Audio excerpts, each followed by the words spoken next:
dropping just one of their first 8 matches and currently ranked 7th in the country.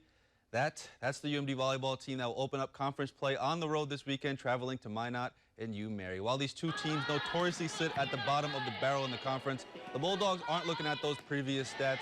They're still trying to create a concrete lineup, which is something in years past they've already figured out by now. But with so much depth at multiple positions, it has made head coach Jim Boo's job difficult. But he sees it as an opportunity, as an advantage when there are players who provide different things that lead to the same successful outcome. As for senior libero Kaylin Madison, she said she's excited to compete in the league with such tough competition. The biggest focus this week is just to play our brand of volleyball and just really execute at our high level and make sure that we're playing Bulldog volleyball regardless of who's on the other side, and make sure we're just being offensively effective. But defensively, we've been pretty good. We've extended rallies.